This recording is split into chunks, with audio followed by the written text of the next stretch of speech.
Waalaikumsalam Terima warahmatullahi kasih kepada Bapak Ibu yang sudah hadir dalam rangka desiminasi teman kita dari program calon guru penggerak. Ya, alhamdulillah yang hadir udah lebih dari 15 orang.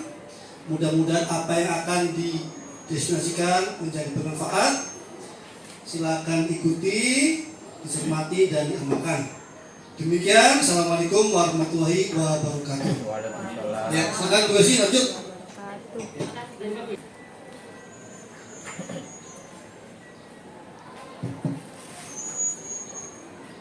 Baik, bismillahirrahmanirrahim. Assalamualaikum warahmatullahi wabarakatuh. Waalaikumsalam warahmatullahi wabarakatuh. Ya, selamat pagi Bapak Ibu, teman-teman semuanya.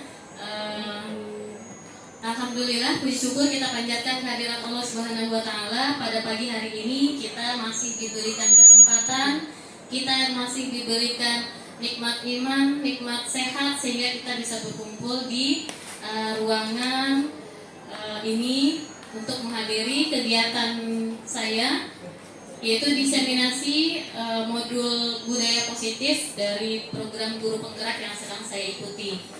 Terima kasih saya ucapkan kepada Bapak Ibu guru yang kebetulan tidak ada jam mengajar dan bisa mengikuti kegiatan ini.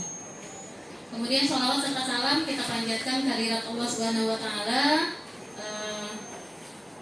Teladan kita, semoga kita menjadi umatnya kelak. Amin.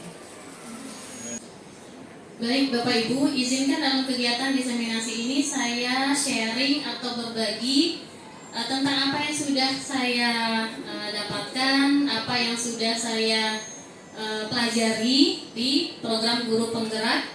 Mudah-mudahan ini bermanfaat untuk kita, dan tujuan utamanya adalah kepada peserta didik kita. Bagaimana kita bisa mendidik dan menuntun peserta didik kita sesuai dengan zamannya, sesuai dengan kodratnya. Oke, baik Bapak Ibu, ada pertanyaan nih ya, mungkin pertanyaan pemantik kalau kita dengan siswa ya. Apakah Bapak Ibu setuju dengan pernyataan di bawah ini nih? Yang pertama, bahwa hukuman itu dapat mendisiplinkan anak. Kira-kira setuju gak Bapak Ibu? Hukuman dapat mendisiplinkan anak, setuju gak? Oke, setuju ya. Kemudian pemberian hukuman dengan hal positif seperti membaca atau membersihkan halaman sekolah itu dapat meningkatkan disiplin pada anak kita. Setuju Bapak Ibu? Setuju? Iya, ini kan hal positif ya, dengan memberikan hukuman dalam bentuk membaca dan membersihkan halaman sekolah. Kemudian memberikan penghargaan itu dapat meningkatkan motivasi belajar anak. Setuju nggak Bapak Ibu? Setuju. Oke, setuju ya. Baik, jadi kita sekarang mencoba melihat nih paradigma, perubahan paradigma dalam pendidikan ya, dalam kita mendidik perubahan paradigma seperti apa. Di sini ada contohnya nih Bapak Ibu, misalnya ini disebut dengan kegiatan kepalan tangan ya. Misalnya Bapak Ibu memiliki sesuatu hal yang berharga di dalam kepalan tangannya, sementara teman Bapak Ibu juga sama, memiliki hal yang sama-sama berharga juga di dalam kepalan tangannya. Jadi tangannya dikepal gini ya. Nah, kira-kira nih kalau misalnya kita saling mencoba, kita mencoba membuka kepalan tangan teman kita sekuat tenaga dengan segala macam cara ya. Sebaliknya teman kita juga berusaha membuka kepalan tangan kita dengan sekuat tenaga juga. Kira-kira apa nih yang akan terjadi Bapak Ibu? Kita punya sesuatu di dalam kepalan tangan kita ya, yang kita nggak mau kita pegang kuat nih, tapi ada teman yang berusaha untuk membukanya dengan segala cara juga, dengan sekuat tenaga juga ya. Dan sebaliknya juga teman kita juga punya sesuatu di dalam kepalan tangannya, kemudian kita juga pengen tahu nih ya, kita pengen mereka buka kepalan tangannya. Nah, kira-kira apa yang akan terjadi? Mungkin Pak Mardi, menurut Pak Mardi gimana? Kalau menurut saya, kalau dua-duanya tetap mengepalkan tangannya, yang pasti dua-duanya tidak mendapatkan selain yang dia genggam gitu ya, karena tidak bisa, kalau kita tidak mau membuka ya kita hanya dapat itu aja apa yang kita kepal, sedangkan apa yang orang lain punya itu kita tidak dapat meraihnya. Itu aja dari saya. Oke, baik, terima kasih Pak Mardi. Jadi kalau kita tidak ingin membuka ya orang lain nggak akan tahu apa yang ada di kepala kita, gitu ya Pak Mardi ya. Sebaliknya kalau orang lain nggak mau buka, maka kita juga nggak akan tahu apa yang ada di kepala tangannya. Nah, baik, jadi Bapak Ibu, dari ilustrasi ini sebenarnya itu kepalan tangan bisa terbuka atau tidak, kontrolnya ada di mana sih Bapak Ibu? Kontrolnya ada di diri kita masing-masing ya. Jadi sebenarnya kalau misalnya nih kepala tangannya nggak terlalu erat sebenarnya, dan teman kita ingin tahunya itu juga mintanya nggak terlalu maksa.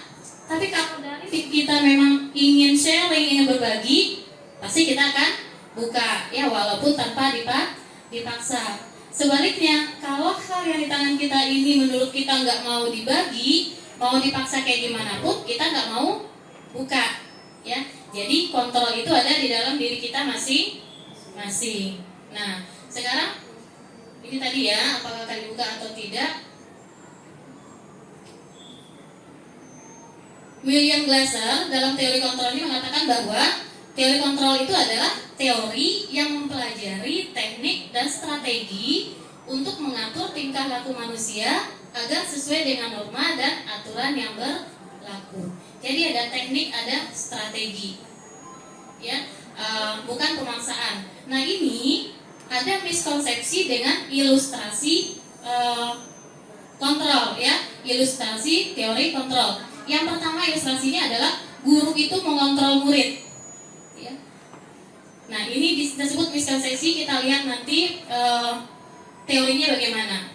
Kemudian ada ilustrasi bahwa semua penguatan positif, efektif dan bermanfaat. Ada ilustrasi ketiga bahwa kritik dan membuat orang merasa bersalah itu dapat menguatkan karakter. Dan ilustrasi yang berikutnya adalah bahwa orang dewasa itu memiliki hak untuk memaksa. Ya, ini adalah ilustrasi teori kontrol yang terjadi miskonsepsi di sini.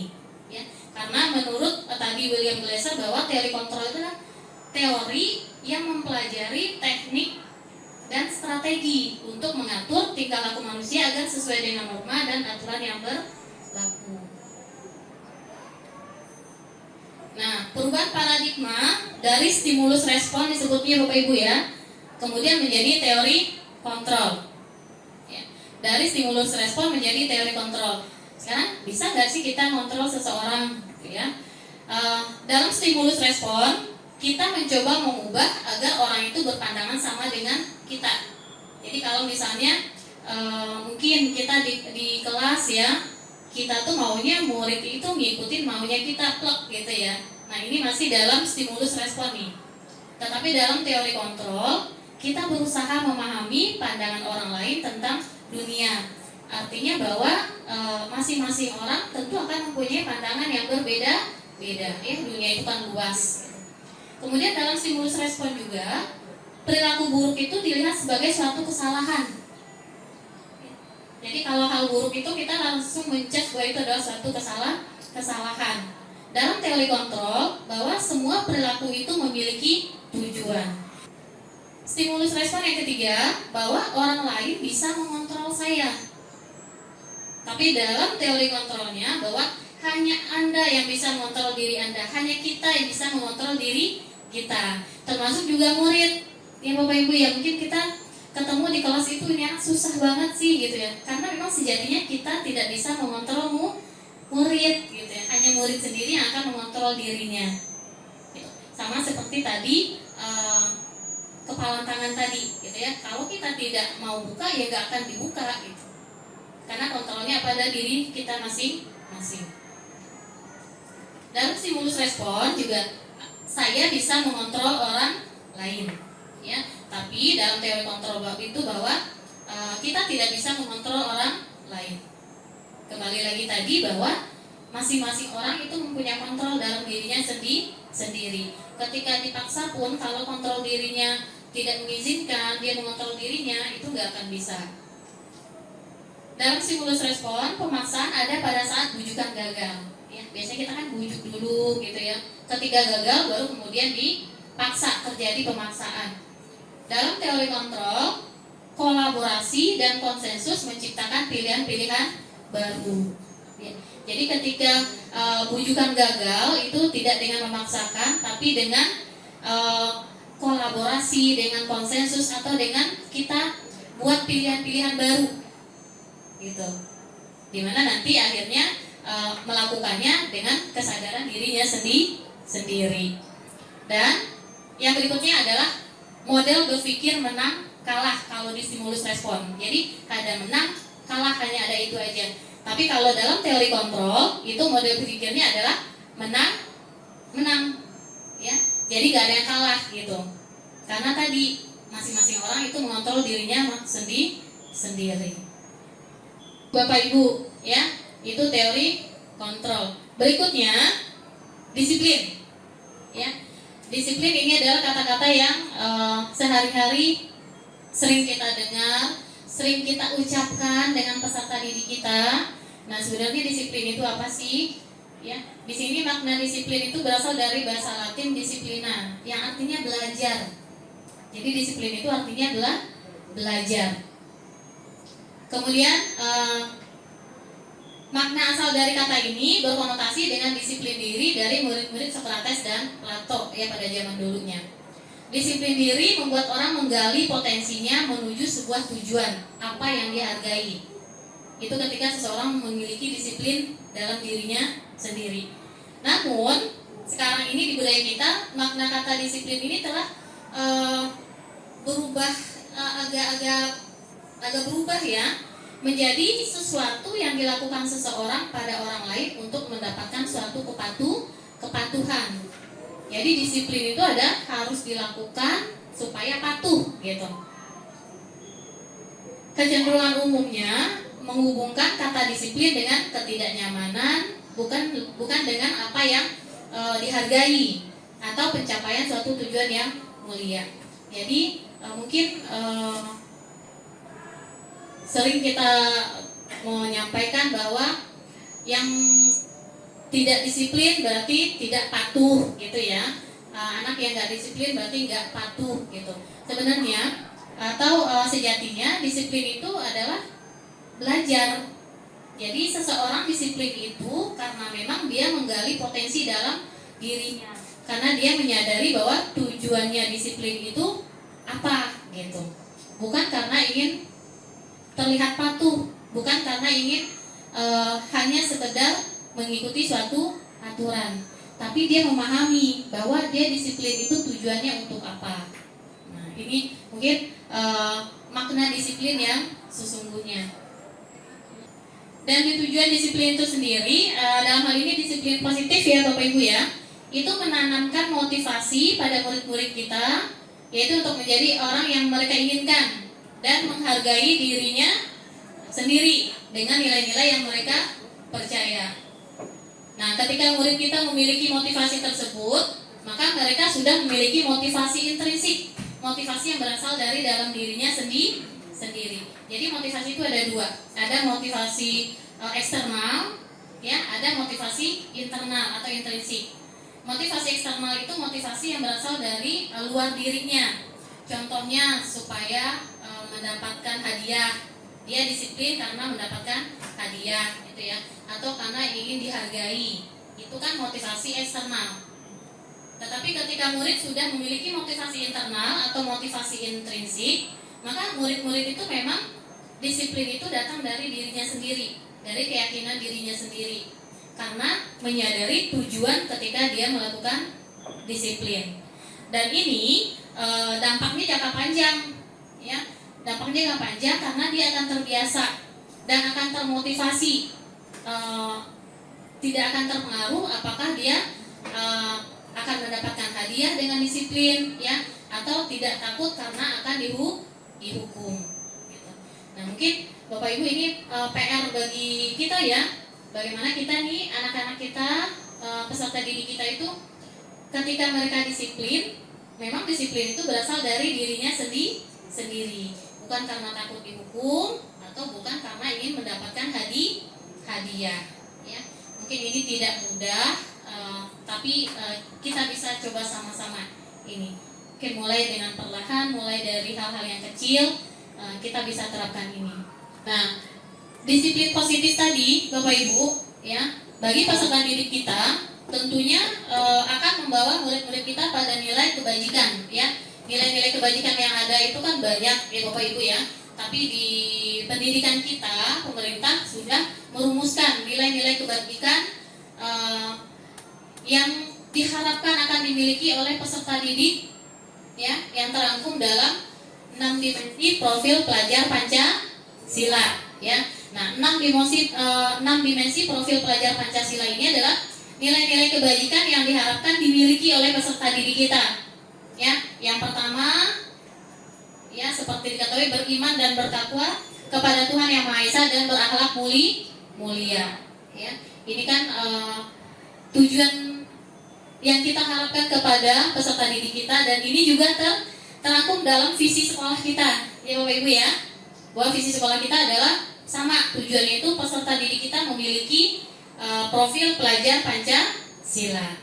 Kemudian ada berkebinekaan global, bergotong royong, kreatif, mandiri, ya, bernalar kritis.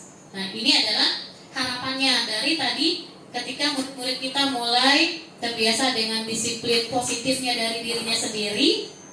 Nah, maka harapannya mereka nanti akan memiliki nilai-nilai kebajikan dalam 6 dimensi profil pelajar Pancasila ini. Baik, berikutnya ada teori motivasi, hukuman, penghargaan, dan restitusi. Jadi manusia itu memiliki motivasi dalam berperilaku. Ya, tadi sudah sekilas disinggung di depan bahwa ada 2 jenis motivasinya. Ada motivasi internal, motivasi yang berasal dari dalam diri sendiri, dan ada motivasi eksternal, ya, motivasi yang berasal dari luar. Nah, motivasi eksternal ini bisa dibagi menjadi 2. Ada yang dia melakukan itu hanya untuk menghindari ketidaknyamanan atau hukuman, ya. Kemudian ada juga yang melakukan ini untuk mendapatkan imbalan atau penghargaan dari orang lain. Nah, ini motivasinya kan berarti masih dari luar, ya, eksternal. Karena dia biar nyaman, ya, biar gak dihukum misalnya. Jadi ya udah lakuin deh, gitu kan. Atau karena yang datang duluan dapat hadiah misalnya, karena mengharapkan imbalan. Jadi datang tepat waktu itu karena mengharapkan imbalan. Ini motivasinya masih dari luar atau eksternal. Nah, berikutnya ada nih motivasi yang ketiga, yaitu motivasi internal yang berasal dari dalam diri peserta didik itu sendiri. Dan ini untuk menjadi orang yang mereka inginkan dan menghargai diri sendiri dengan nilai-nilai yang mereka percaya. Harapan kita sih peserta didik kita perlahan nanti akan mengarah ke motivasi yang ketiga ini. Ya, kita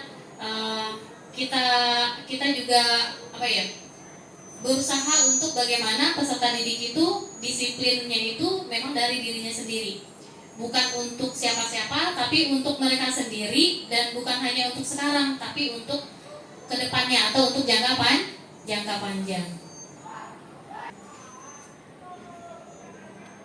Baik, Bapak Ibu, berikutnya ada yang namanya restitusi. Ya, saya juga baru mengenal nih Bapak Ibu istilah ini setelah mengikuti kegiatan guru penggerak ini, gitu ya. Atau mungkin sebenarnya di lapangan kita sudah pernah ketemu, ya, sudah pernah menemukan, mengalami, tapi baru tahu oh ini namanya restitusi ternyata, gitu. Jadi restitusi itu adalah suatu proses menciptakan kondisi bagi murid untuk memperbaiki kesalahan mereka, sehingga mereka bisa kembali pada kelompoknya, artinya bisa kembali kepada hal-hal baiknya mereka, nah, dengan karakter yang lebih kuat. Restitusi juga merupakan proses kolaboratif yang mengajarkan murid untuk mencari solusi untuk kesalahan mereka. dan membantu murid berpikir tentang orang seperti apa yang mereka inginkan. Ya, mereka ingin jadi orang seperti apa, gitu ya, yang nantinya ini merupakan tujuan mulia, dan bagaimana mereka harus memperlakukan orang lain. Ini menurut dosen pada tahun 2024 ini adalah definisi atau pengertian dari restitusi. Jadi di sini kita bisa lihat bahwa restitusi ini ketika murid melakukan kesalahan, maka kita tidak hanya menyatakan bahwa murid itu bersalah, gitu ya, memberikan hukuman, tapi bagaimana bahwa nanti murid itu bisa menciptakan kondisi untuk memperbaiki kesalahan yang mereka buat dan mencari solusi untuk kesalahan yang mereka buat itu. Dan solusinya itu berasal dari murid itu sendiri, gitu. Ya, jadi bukan dari kita sebagai guru yang memberikan solusi, tapi bagaimana kita mengarahkan bahwa solusi dari permasalahan yang mereka buat ini yang mereka yang ciptakan. Ada 9 ciri-ciri dari restitusi, bahwa restitusi ini bukan untuk menebus kesalahan, ya, tapi untuk belajar dari kesalahan. Jadi kalau kesalahan nggak bisa ditebus, gitu. Tapi apa yang sudah terjadi, yang memang sudah terjadi ke depannya, bagaimana memperbaikinya. Kemudian restitusi juga memperbaiki hubungan. Ciri yang berikutnya adalah restitusi itu berupa tawaran, bukan paksaan, ya. Jadi kita menawarkan, seperti misalnya ada solusi nih yang kita punya sebagai guru. Kita tuh nggak memberikan atau memaksakan solusi itu, tapi kita menawarkan solusi itu. Nanti murid atau peserta didik nanti yang akan menciptakan sendiri, yang akan memutuskan sendiri solusi seperti apa yang akan mereka lakukan. Berikutnya, restitusi menuntut untuk melihat ke dalam diri. Restitusi juga mencari kebutuhan dasar yang mendasari tindakan. Jadi ketika mereka melakukan suatu kesalahan, suatu tindakan, nah mereka menyadari kenapa mereka berbuat seperti itu, ya, apa yang seharusnya mereka lakukan, apa yang menjadi alasan mereka membuat seperti itu. Restitusi diri itu cara yang paling baik karena berasal dari dalam diri sendiri. Restitusi berfokus pada karakter, bukan tindakan. Ciri berikutnya, restitusi itu fokusnya pada solusi. Jadi bukan mengungkit lagi kesalahan yang sudah ada, tapi bagaimana mencari solusi dari kesalahan yang pernah dibuat. Dan restitusi mengembalikan murid yang berbuat salah pada kelompoknya. Artinya ketika murid sudah berbuat salah, maka mereka akan belajar dari kesalahannya itu dan kembali, ya, atau bahkan menjadi lebih baik setelah memperbaiki kesalahan yang pernah dilakukan.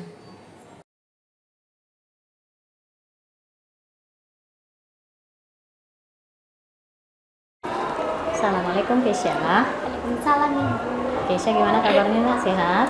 Alhamdulillah saya sehat Ibu. Nah, baik ya. Kesya, tahu nggak kenapa Bu Ezi panggil hari ini? Tahu Ibu, sebelumnya saya minta maaf karena saya belum mengerjakan tugas dari Ibu. Tapi sebenarnya saya juga belum mengerjakan tugas-tugas dari guru-guru yang lainnya Bu. Maaf ya Bu, saya salah. Kesya, semua orang itu pasti pernah membuat kesalahan, ya. Dan Ibu juga pernah membuat kesalahan. Ibu juga pernah mendapatkan nilai yang kurang baik waktu sekolah, ya. Tapi Ibu mau tahu, kenapa sih Kesya sampai belum mengumpulkan tugas ini? Karena saya menjaga adik saya di rumah dan mengurus rumah Ibu. Karena mama saya mengurus nenek saya yang sedang sakit. Nenek Kesya sedang sakit, ya. Kesya masih ingat nggak dengan kesepakatan kelas yang pernah kita buat? Masih Ibu, harus berkomunikasi kalau ada kendala dalam pembelajaran Ibu. Tapi saya malu Bu, ceritanya Bu. Kenapa Kesya malu? Harusnya Kesya nggak usah malu, ya. Kesya bisa cerita sama Ibu. Ibu terbuka kalau Kesya ingin bercerita, ya. Nah, untuk sekarang kira-kira apa nih yang bisa Kesya lakukan? Saya minta maaf Ibu, dan saya akan mengerjakan tugas dari Ibu serta dari mapa-mapa lainnya. Jadi saya minta izin untuk menambahkan waktunya Ibu, boleh atau tidak? Iya, tentu saja boleh. Satu lagi Ibu boleh mau minta ajarin temen untuk pembelajaran yang ketinggalan, Ibu boleh nggak? Oh, tentu saja boleh ya. Nanti Ibu akan sampaikan di kelas siapa teman yang bisa bantu Kesha untuk mengejar ketertinggalan Kesha sehingga bisa menyelesaikan tugasnya. Ya Ibu, terima kasih. Sama-sama Kesha. Tadi Kesha bercerita bahwa Kesha membantu Mama di rumah ya. Iya. Untuk kedepannya, bagaimana nih solusinya Kesha supaya kejadian ini tidak terulang lagi? Saya akan membagi waktu saya untuk membantu Mama di rumah dan menyelesaikan tugas-tugas di sekolah Ibu. Iya, berarti Kesha harus bisa membagi waktu ya nak ya, Iya. untuk membantu Mama di rumah, tetapi tetap tidak ketinggalan untuk mengerjakan tugas-tugas di sekolah. Ya, alhamdulillah ya kalau Kesha sudah menyadarinya dan sudah memiliki solusi supaya kejadian ini tidak terulang lagi. Ya, semangat ya nak ya. Iya Ibu. Ibu yakin Kesha akan menjadi anak yang sukses, anak yang berhasil nantinya. Terima kasih Ibu. Iya sama-sama.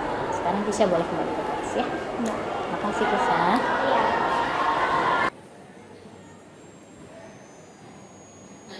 Dengan tadi penerapan disiplin positif, kemudian restitusi, hukuman, ya dan penghargaan.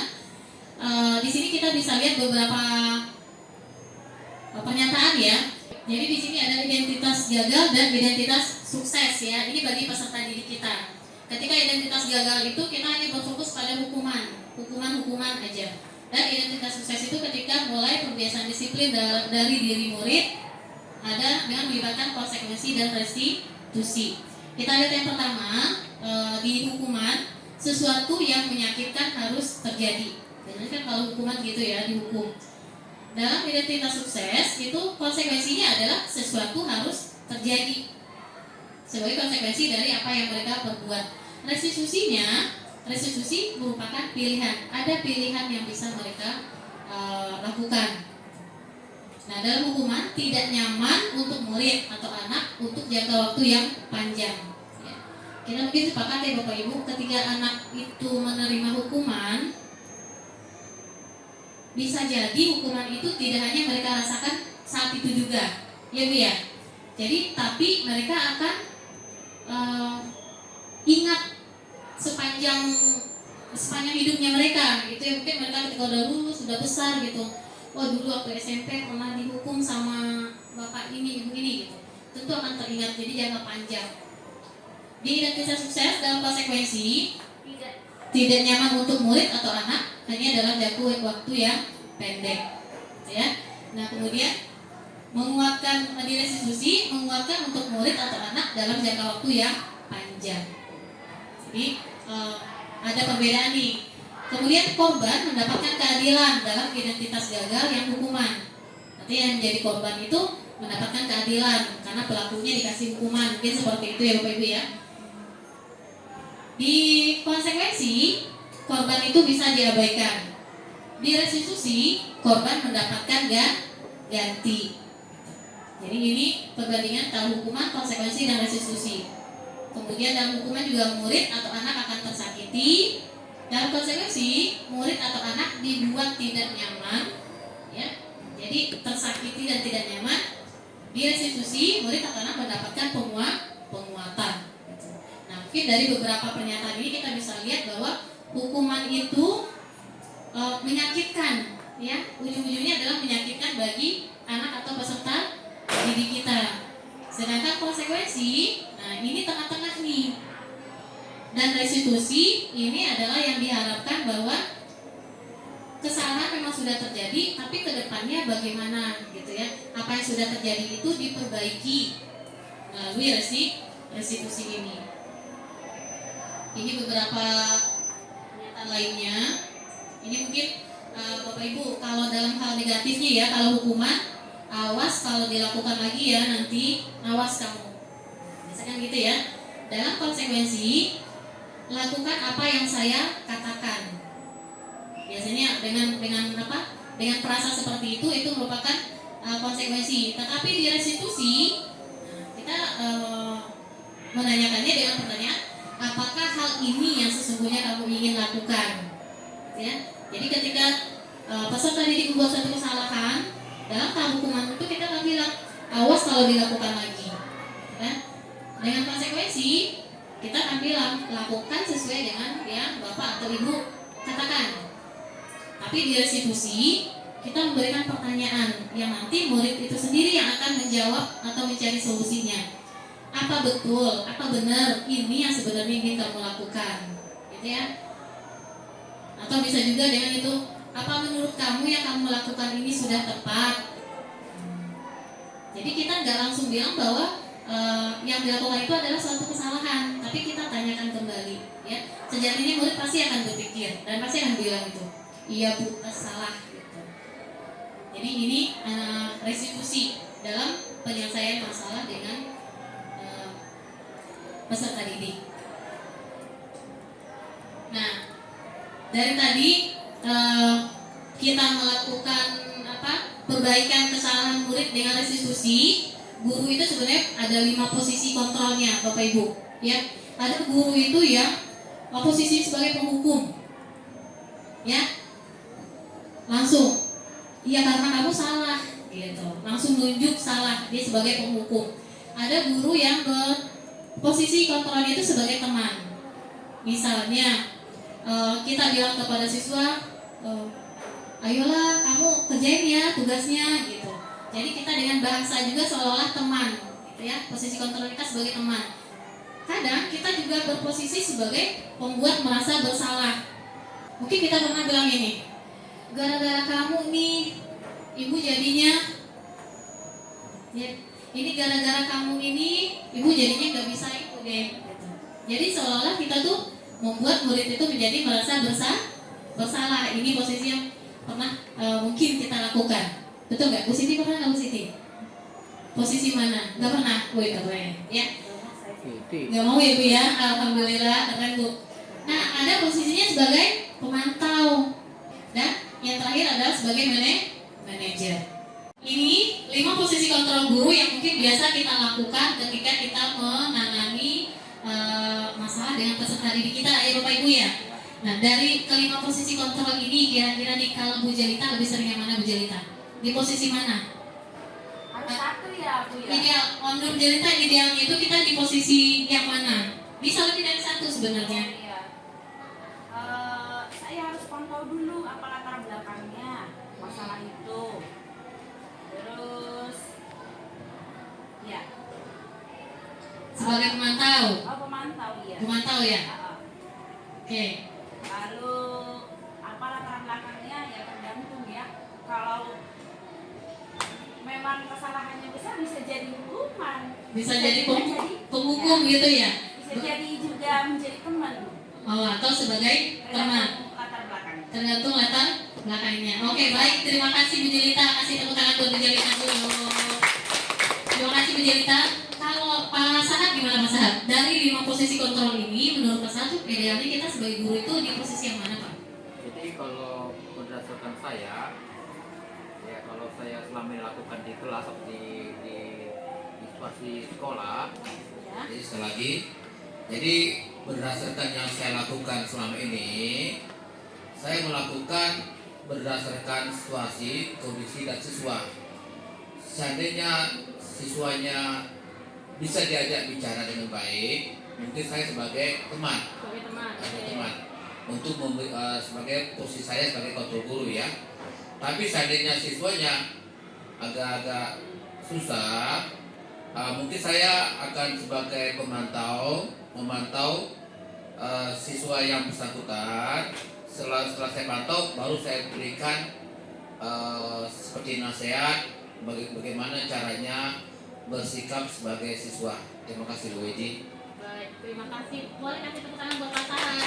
Terima kasih Pak Sahat. Ya, jadi memang di 5 posisi ini kita kadang-kadang menempatkan bisa sebagai teman, gitu ya, sebagai pemantau, ya, sebagai penghukum. Pernah nggak Bapak Ibu kita pada murid? Pernah nggak? Mungkin pernah ya, kita juga sebagai penghukum, ya. Kemudian pembuat merasa bersalah, ini juga nih biasanya kita ini gara-gara kamu Bapak jadinya nggak bisa gini nih, gitu kan? Itu kita membuat merasa bersalah. Nah, ini memang 5 posisi yang biasa kita lakukan dalam kita bersama peserta didik ya ketika kita menemukan suatu permasalahan. Nah, mungkin Bapak Ibu ada lagi yang mau ngasih berikan pendapatnya dari 5 posisi ini idealnya mana ya? Bu Iman? Oke, silakan Bu Iman. Terima kasih Bu Ezi. Jadi mungkin ketika kita melihat posisi kontrol ini, kita pernah di posisi semuanya, ya seperti Pak Sahat. Tetapi di sini kita harus mengambil satu sisi yang paling baik dari 5 posisi ini. Memang membutuhkan energi dan kesabaran gitu. Saya melihat misalnya seperti Pak Sahat, dulu seperti apa, kemudian sekarang seperti apa, itu sudah jauh berbeda. Ada lagunya tuh, ya kan? Nah, saya melihat Pak Sahat itu sekarang cenderung ke manajer. Jadi ke manajer, ke anak-anak muridnya. Kenapa? Karena saya melihat Pak Sahat itu yang anak-anaknya sudah kelas 8 ya, saya melihat hasil akhir dari anak-anak yang dibimbing sama Pak Sahat kelas 8 itu dia mulai bisa menghargai dirinya sendiri karena anak itu menemukan dirinya sendiri. Misalnya kita dulu tahu seperti apa Dio, ya Pak Sahat ya, Dio kelas 7 dulu. Sekarang kelas 8 itu Dio bisa menghargai dirinya sendiri. Itu secara tidak langsung saya melihat Pak Sahat itu sebagai manajer. Jadi posisi kontrolnya sebagai manajer. Jadi memberikan satu treatment yang nantinya anak-anak itu muncul kesadaran dirinya. Kalau sebagai penghukum, pemantau, kemudian merasa bersalah, itu malah lebih parah ya. Dalam arti ketika di hadapan kita seperti apa, kemudian di luar sana seperti apa. Dan nanti ketika sudah terbebas dari kita, misalnya sebagai wali kelas, dia akan muncul nakalnya, keliarannya dan segala macam. Berarti dia akan balik lagi. Nah, nggak muncul di situ. Tapi saya contohkan Pak Sahat itu, saya melihat progresnya Dio di kelas 8, alhamdulillah. Berarti secara tidak langsung di sini saya melihat Pak Sahat itu udah sebagai manajer ketika membimbing anak-anaknya sebagai wali kelas. Terbukti setelah kelas 8 sikap baik anak-anak itu masih berlanjut. Menurut saya begitu Bu Ezi. Terima kasih. Baik, terima kasih. Boleh tepuk tangan untuk Bu Hima dan tepuk tangan untuk Pak Sahat. Ya, betul sekali. Dari kelima posisi kontrol ini, memang kalau kita bicara posisi ideal itu adalah di posisi manajer, ya Bapak Ibu ya. Kenapa? Karena ketika guru itu di posisi manajer, maka guru berbuat sesuatu itu bersama murid. Jadi kita tidak sendiri gitu, tapi kita melihat nih muridnya. Kemudian mempersilahkan murid agar dapat menemukan solusi atas permasalahannya sendiri.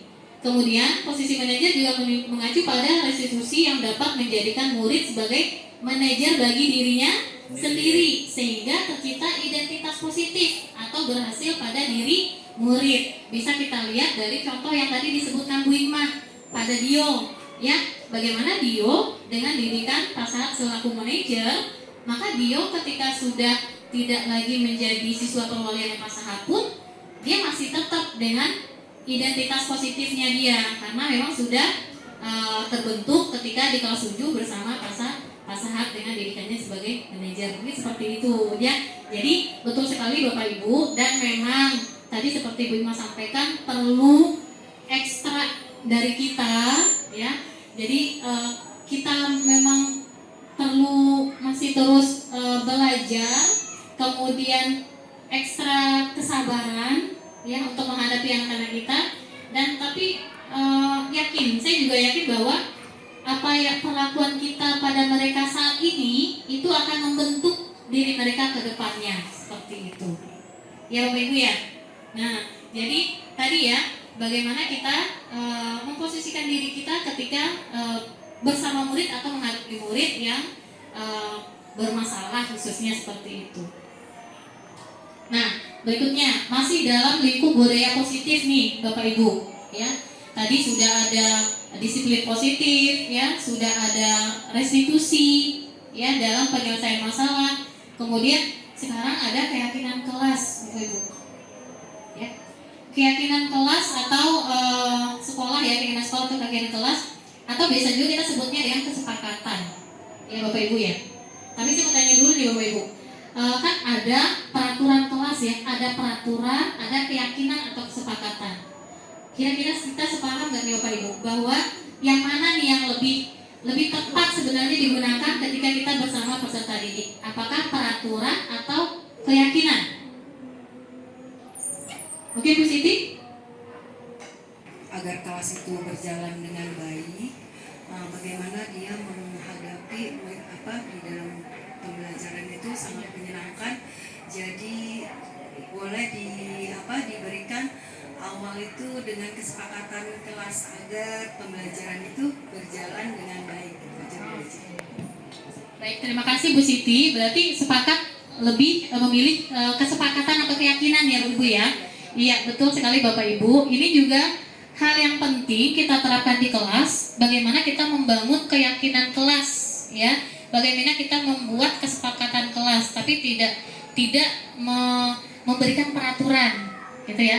Karena dalam kesepakatan kelas ini atau dalam keyakinan kelas itu peran utamanya bukan di guru ya, tapi guru bersama murid. Justru kesepakatan itu, keyakinan itu asalnya dari murid ya.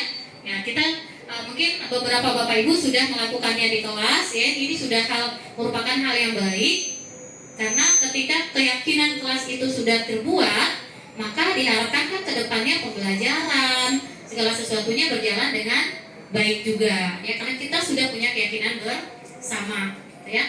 Nah, biasanya keyakinan kesepakatan kelas ini itu terdiri dari kalimat-kalimat atau kata-kata yang tidak terlalu panjang dan itu bermakna positif ya Bapak Ibu ya. Mungkin dalam pembuatan keyakinan kelas dan di sini peran kita sebagai guru untuk menuntun atau membantu.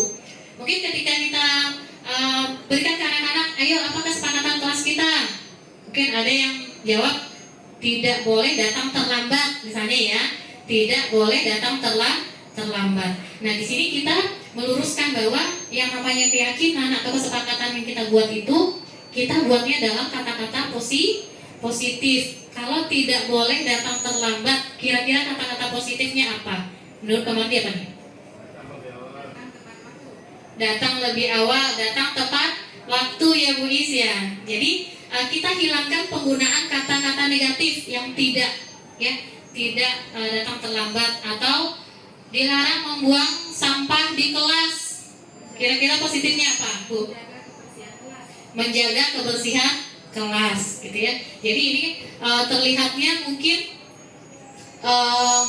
sepele, tapi ungkapan-ungkapan positif itu ketika murid terbiasa, ya, itu kan bukan larangan gitu ya. Tapi dengan ungkapan positif itu mereka merasa melakukan itu dengan sepenuh hati gitu ya. Menjaga kebersihan kelas, datang tepat waktu tadi ya, atau menjaga ketertiban kelas. Mungkin kita bilang tidak boleh berisik, biasanya gitu ya. Nah, kita ganti dengan menjaga ketertiban atau kenyamanan dalam belajar seperti itu. Nah, jadi keyakinan kelas atau keyakinan sekolah ini perlu kita buat ya, perlu disepakati bersama murid gitu.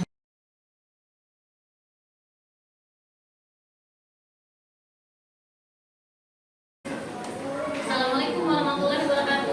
Waalaikumsalam warahmatullahi wabarakatuh. Selamat siang Mas 8A semuanya. Gimana kabar kalian hari ini, sehat? Alhamdulillah sehat. Sehat ya? Oke, baik.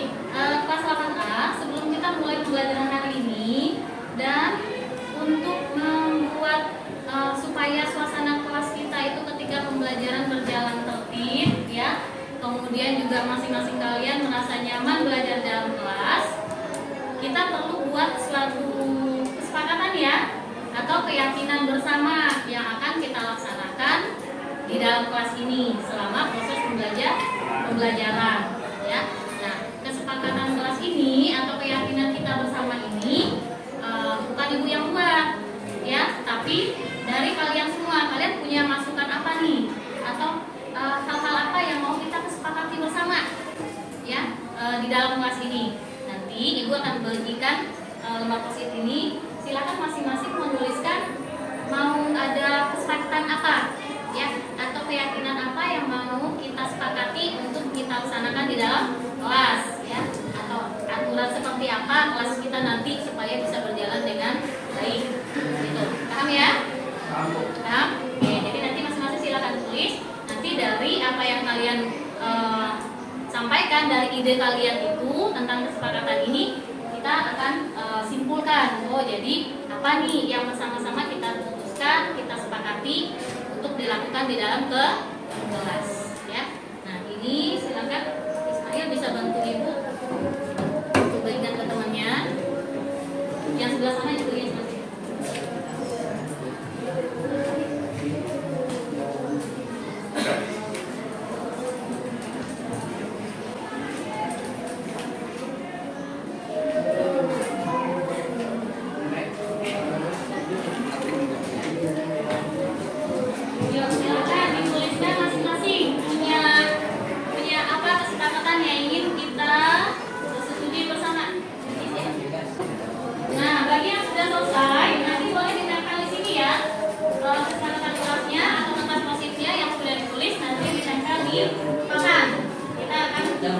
Simpulkan nanti bersama-sama apa kesepakatan yang akan dibuat.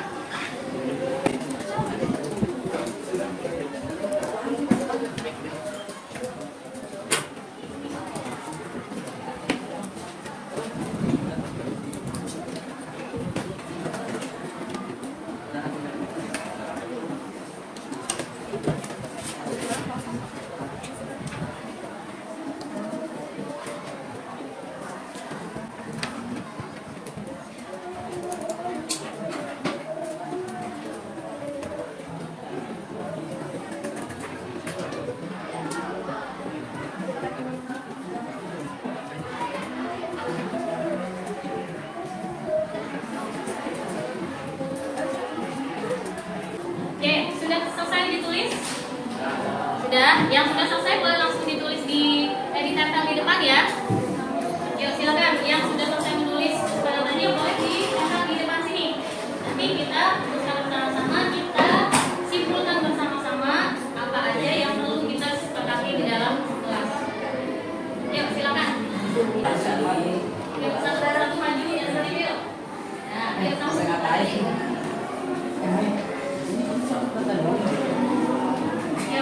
Lagi yang sudah selesai, sebelah sana boleh. Nah, ya diambil.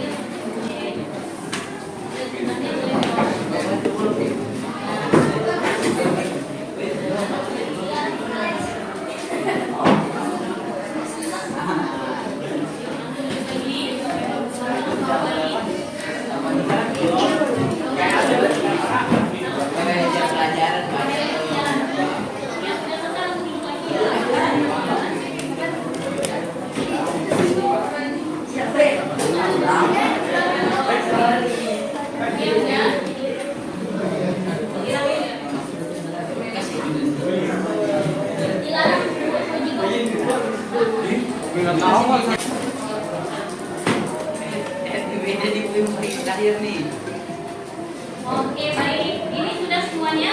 Maksudnya sudah ya? Kita sekarang akan lihat apa aja sih kesepakatan yang akan kita sepakati bersama untuk kelas ini. Di sini ada dilarang mencontek.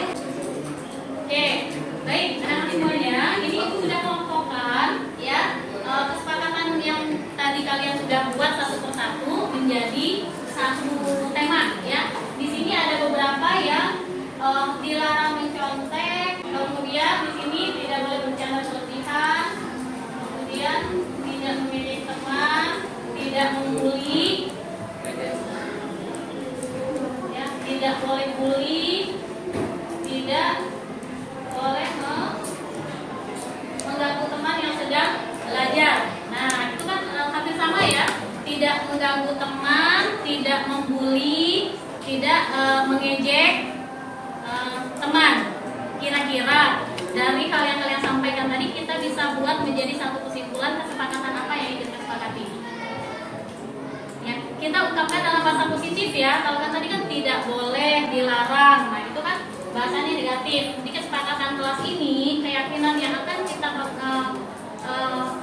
sepakati bersama-sama ini, kita gunakan bahasa yang positif. Kira-kira tadi nggak boleh mengejek, nggak boleh membuli, nggak boleh mengganggu teman, ya, nggak boleh ngatain.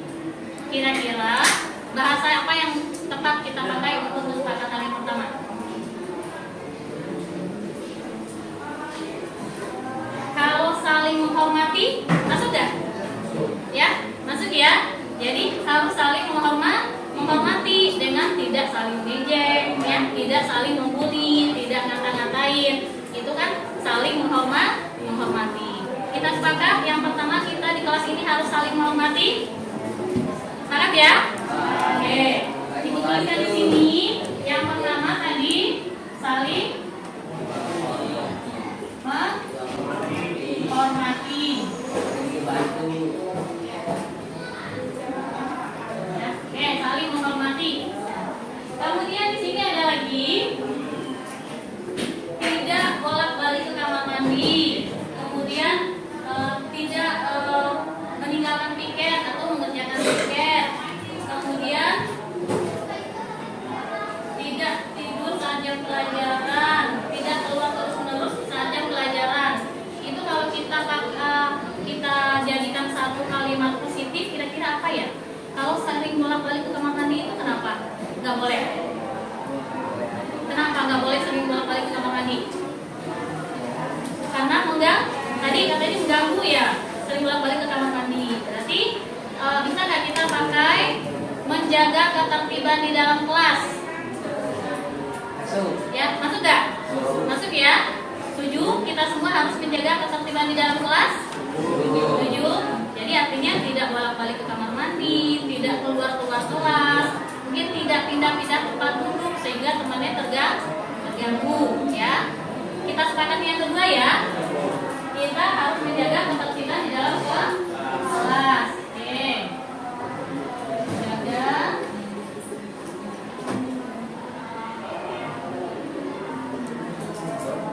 Jaga ketertiban di dalam kelas. Oke, ini yang ketiga.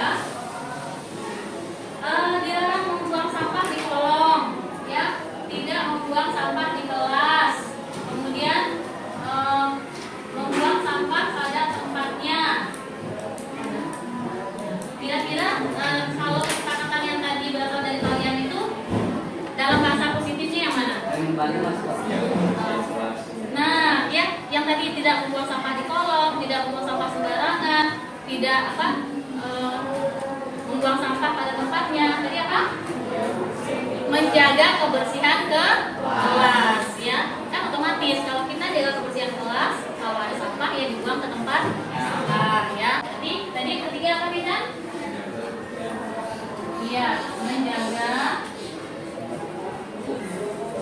kebersihan kelas, ya.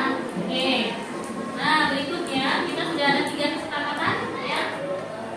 Dan berikutnya di sini dilarang main HP saat jam belajar, ya. Tidak menggunakan handphone, tidak bermain game di kelas. Nah, kira-kira apa nih kalimat positifnya untuk penggunaan handphone? Maksudnya apa tuh? Berarti menggunakan handphone sesuai dengan fungsinya kan ya? Kira-kira positifnya dalam kalimat positifnya apa? Disiplin apakah masuk? Disiplin?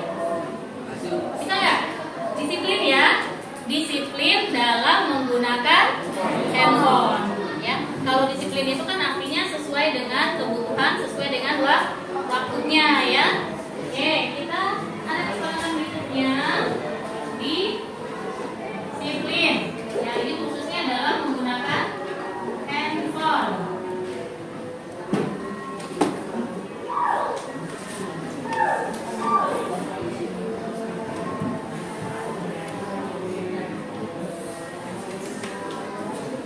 Ini masih ada lagi, tidak boleh makan di kelas, tidak makan saat jam pembelajaran. Kira-kira itu yang tepat apa kata-katanya? Nggak boleh makan di kelas atau nggak boleh makan pada saat jam pelajaran.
lagi yang perlu kita tambahkan? Sopan santun. Ya. Sopan santun. Perlu kita tambahkan dalam kesepakatan ini? Ya, tuh. Kita sepakat ya, kita harus menjaga sopan santun. Jadi tahu bagaimana bersikap dengan teman, bagaimana bersikap dengan guru, bagaimana bersikap dengan warga lainnya di sekolah, ya, dengan adik kelas maupun dengan kakak kelas. Ya. Jadi yang keenam, sopan santun.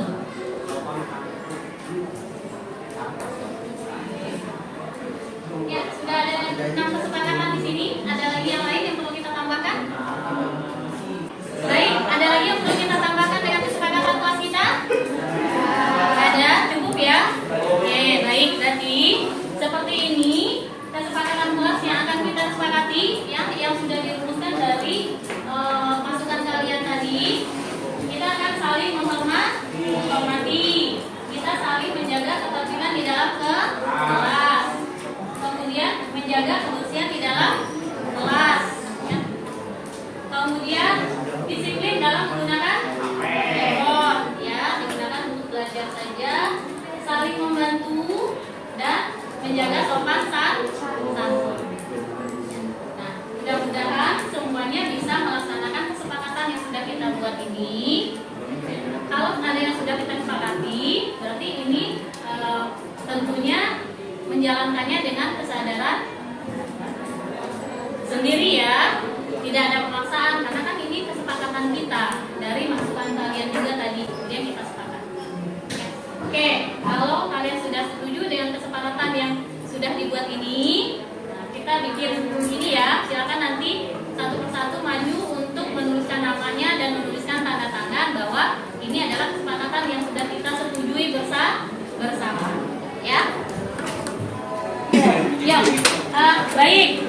Sekarang silakan satu persatu maju untuk tuliskan nama dan tanda tangan sebagai bukti bahwa kita sepakat dengan kesepakatan yang sudah kita buat, ya. Mulai dari Hana, Hana.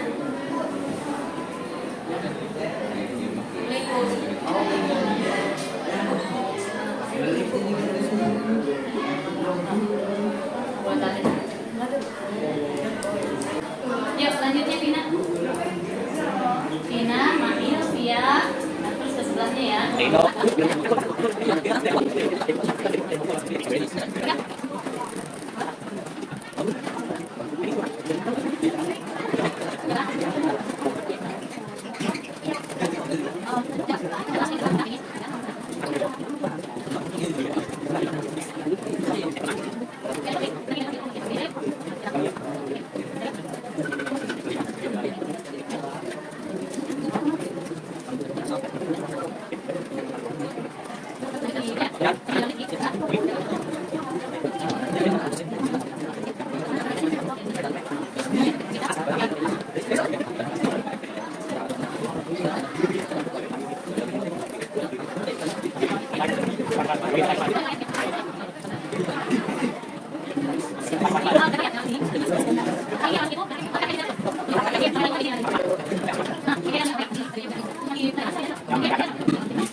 Baik, terima kasih semuanya yang sudah tanda tangan. Berarti kita sudah punya kesepakatan kelas untuk kita laksanakan bersama ya.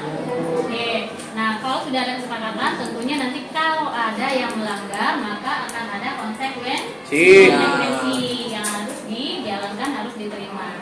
Ya, baik. Ini nanti kesepakatan kelasnya akan ketua kelas nanti dibuat di Canva ya. Boleh dibuat di Canva, kemudian di desain, di print, dicetak, kita tempel di kelas supaya kalian bisa lihat, supaya ada pengingat. Oh ini loh kita punya kesepakatan di dalam kelas yang harus kita laksanakan bersama-sama. Ya. Baik. anak-anak semuanya, semoga kesepakatan yang sudah kita buat bisa kita laksanakan. Kalian bisa melaksanakan pembelajaran dengan baik, dengan nyaman, sehingga ya proses yang kalian lakukan di kelas bersama teman-teman bisa kalian memahami apa yang kalian pelajari ya dengan mudah memahami apa yang dipelajari, memahami pelajaran, berinteraksi dengan teman-teman juga saling terjaga, saling menghormati. Oke, baik. Demikian pertemuan hari ini untuk kita membuat kesepakatan kelas. Ya, terima kasih semuanya. Selalu jaga kesehatan kalian. Ibu akhiri. Assalamualaikum warahmatullahi wabarakatuh. Waalaikumsalam warahmatullahi wabarakatuh. Baik, Bapak Ibu. Bagaimana sejauh ini Bapak Ibu kira-kira pemahaman kita tentang budaya positif di sekolah ya, yang selama ini kita sudah terapkan, yang kita sudah lakukan di kelas bersama peserta didik, sudah sejauh mana Bapak Ibu? Sebentar Ibu Wedi, Baik, saya mau tanya, tadi dikatakan bahwa salah satu hukuman adalah membuat siswa disiplin.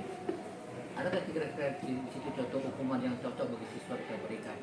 Mungkin selama ini kita pernah melakukan hukuman, takutnya salah. Terima kasih Bu Edi. Iya, baik. Kalau hukuman sebenarnya gini Bapak Sat. Hukuman walaupun kita berikan itu niatnya mendisiplinkan, sebenarnya itu bukan pilihan yang tepat.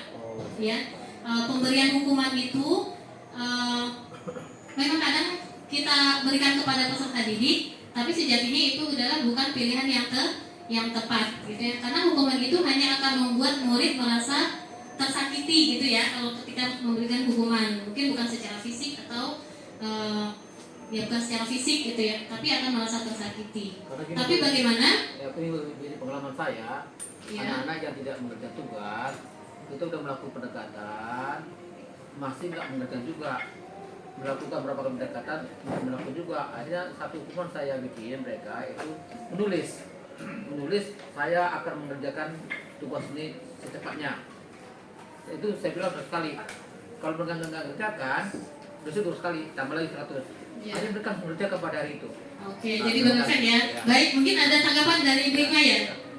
Jadi mungkin bentuknya kita itu udah diomongin di awal Pak. Jadi namanya beda. Jadi bukan lagi hukuman tapi konsekuensi. Oh iya. Jadi konsekuensi. Ketika kamu berlaku ini, konsekuensinya akan ini gitu loh. Ketika kamu berlaku A, konsekuensinya akan A. Ketika kamu berlaku B, konsekuensinya akan B. Jadi lebih tepatnya mungkin konsekuensi yang harus dia terima gitu. Sehingga mungkin itu bisa di kesepakatan awal kelas itu, sehingga nanti mereka oh iya udah tahu nih gitu. Jadi bentuknya tidak lagi sepertinya hukuman atau apa, tapi konsekuensi. Sama halnya ketika anak-anak menggunakan handphone gitu ya, menggunakan handphone di dalam pembelajaran itu kan ada konsekuensinya apa nih gitu. Jadi kita bicarakan di awal itu kondisinya. Mungkin itu Pak Sahat. Iya, baik. Jadi berkaitan dengan tadi kesepakatan ya.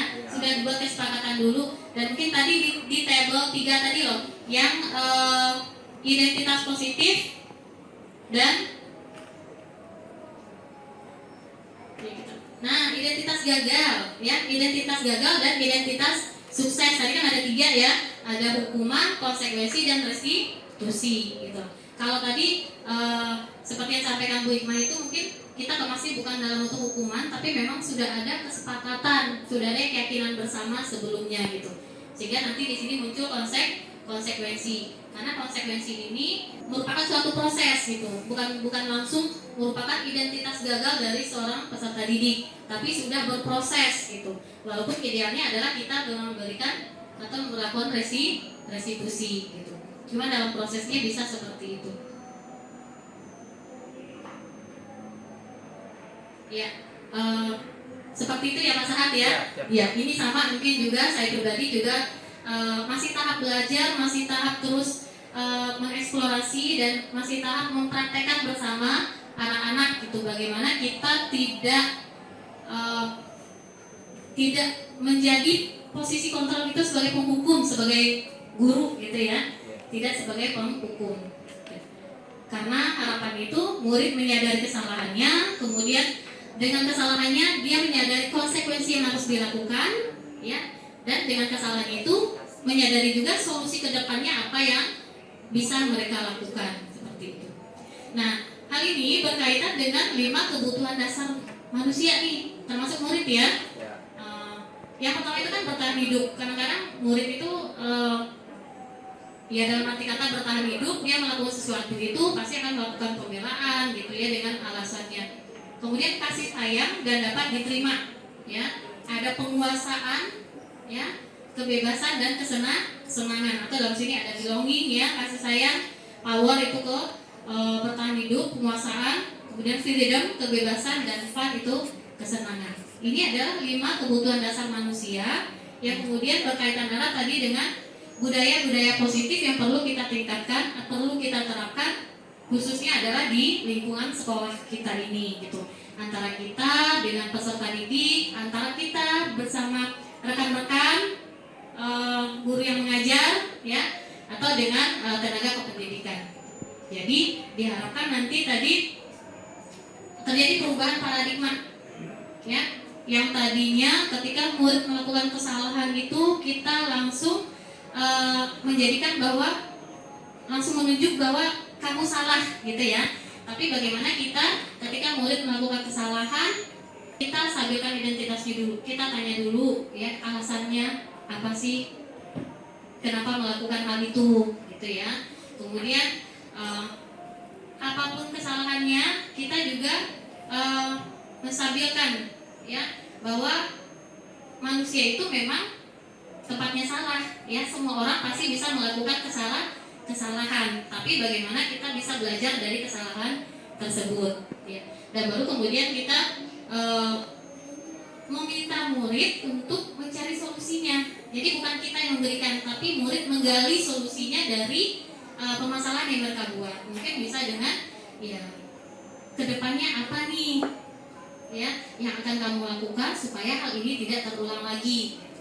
Jadi mereka akan berpikir, oh berarti saya harus seperti ini, saya harus begini supaya hal ini tidak terulang. Jadi solusi-solusi untuk menyelesaikan permasalahan mereka tersebut bukan berasal dari kita sebagai guru, tapi memang dimunculkan atau muncul dari diri murid itu sendiri. Dengan hal ini harapannya ini merupakan penanaman karakter baik bagi murid untuk jangka waktu panjang. Jadi kedepannya mereka akan bertahan dengan karakter baik tersebut. Nah, baik Bapak Ibu, demikian ya budaya positif di sekolah kaitannya dengan tadi yang bisa kita terapkan, yang bisa sama-sama kita aplikasikan dengan peserta didik kita. Memang tidak mudah, tapi kita bisa lakukan ya bersama-sama, dan tentu saja harus ada kolaborasi dengan sesama kita pendidik atau guru gitu ya, karena ada kesepakatan juga nih, atau ada keyakinan juga. Tadi kalau ada kesepakatan atau keyakinan kelas, maka ada juga keyakinan sekolah gitu ya. Dan mungkin nih kalau sekolah itu kan punya peraturan atau tata tertib ya Bu Ima ya. Kayaknya kita perlu kaji ya Bu Ima ya.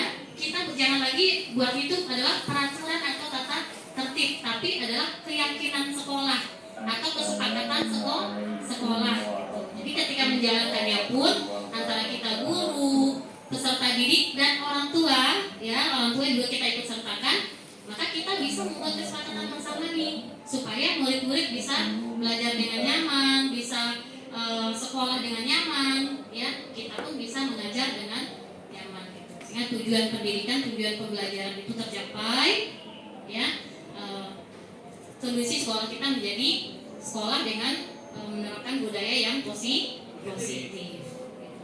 Baik, iya boleh. Mungkin ya tadi baru saya Bapak Ibu mungkin yang ada hal yang disampaikan sebagai masukan boleh, sebagai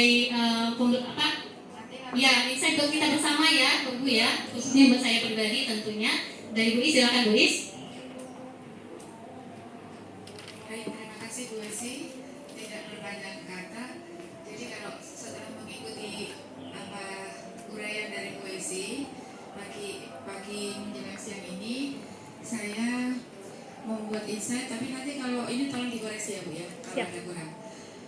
Jadi kalau kita sudah memahami 5 kebutuhan dasar manusia, lalu nanti itu kan juga merupakan kebutuhan dasar murid-murid kita juga. Nah, lalu kita akan bisa membuat keyakinan kelas mengacu pada kebutuhan dasar ini.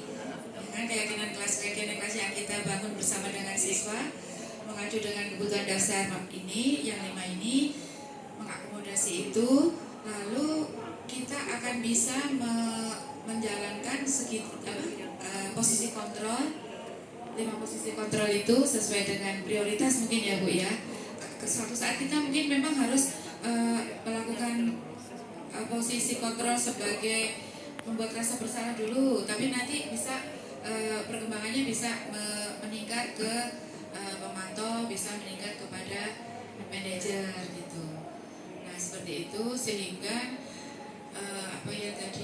anak-anak kita itu karena merasa dia dilibatkan untuk membuat keyakinan kelas pada waktu keyakinan kelas, dia akan merasa memiliki dan dia dengan sukarela kalau melakukan satu kekeliruan dia akan bisa mencari solusi gitu dari keyakinan kelas yang sudah mereka bangun sendiri itu. Itu dari saya, kalau kurang tolong dilengkapi. Terima kasih Bu. Baik, terima kasih. Boleh kita kasih tepuk tangan untuk Bu Is dulu. Terima kasih Bu Is. Ya, benar ya Bu Is ya. Setuju juga bahwa dengan keyakinan kelas yang disepakati bersama-sama, gitu ya. Harapannya kan murid itu memiliki kesadaran sendiri, gitu ya. Ketika mereka akan melakukan kesalahan, maka ada konsekuensi yang harus mereka terima dan mereka belajar mencari solusi, ya kita arahkan untuk mencari solusi dari permasalahan yang mereka lakukan tersebut, gitu ya. Dan untuk posisi kontrol kita sebagai guru, memang dari 5 posisi kontrol itu kalau kita bicara ideal memang manajer gitu ya. Tapi dengan berproses kita mungkin yang tadinya sebagai pemukul, kemudian atau sebagai kemudian pemantau, karena ada kalanya kita sebagai teman juga ya. Teman itu kita ayo kerjain gitu biar ibu bisa selesai nih tugasnya kan gitu ya. Nah itu kita kan sebagai teman gitu kan, itu juga kadang perlu kita lakukan, mungkin melihat situasi dan kondisinya sambil kita bersama-sama mengarah menuju ke posisi ideal itu sebagai manajer.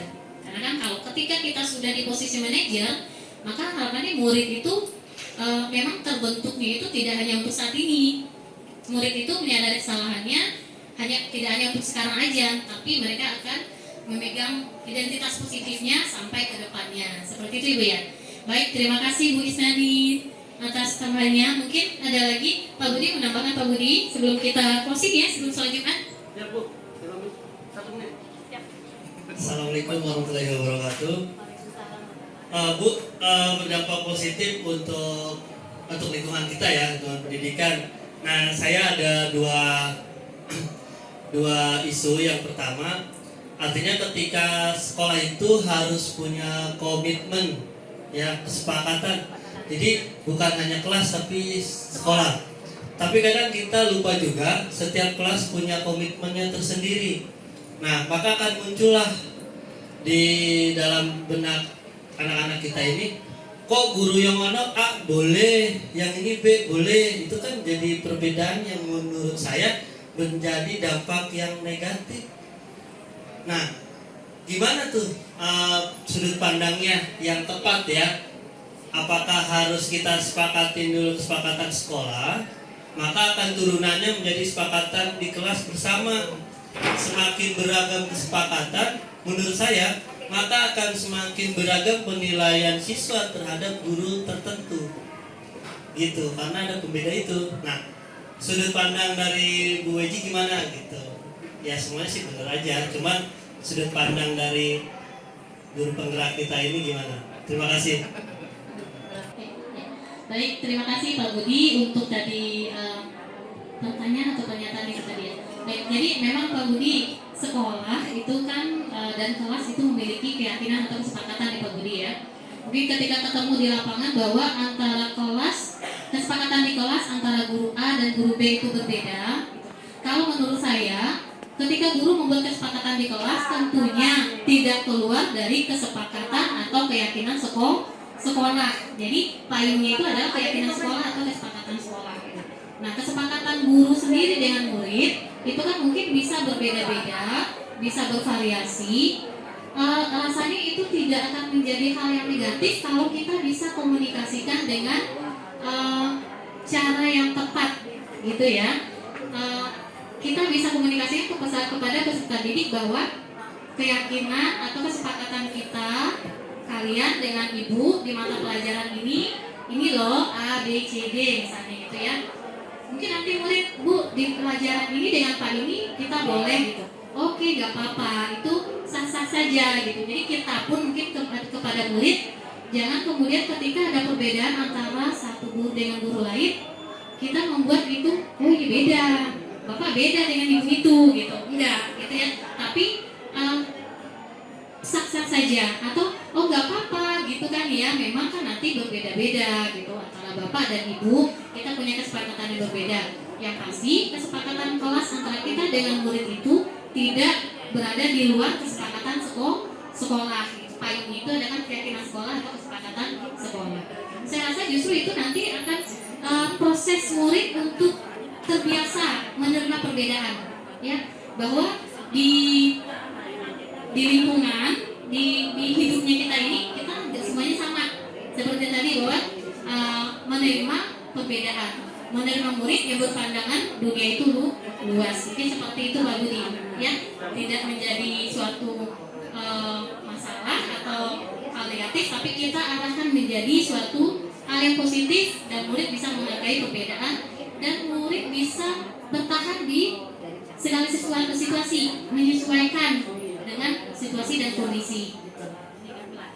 Seperti itu Pak Budi? Baik, terima kasih Pak Budi.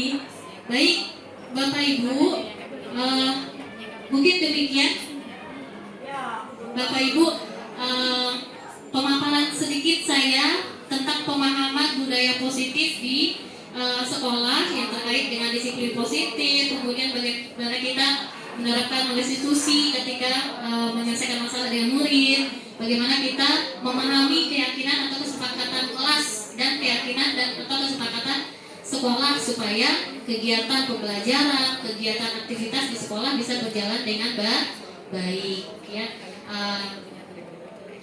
Apa yang saya sampaikan ini mungkin masih banyak kurangnya, jadi saya mohon dibukakan pintu maaf yang sebesar-besarnya, hal-hal yang positif.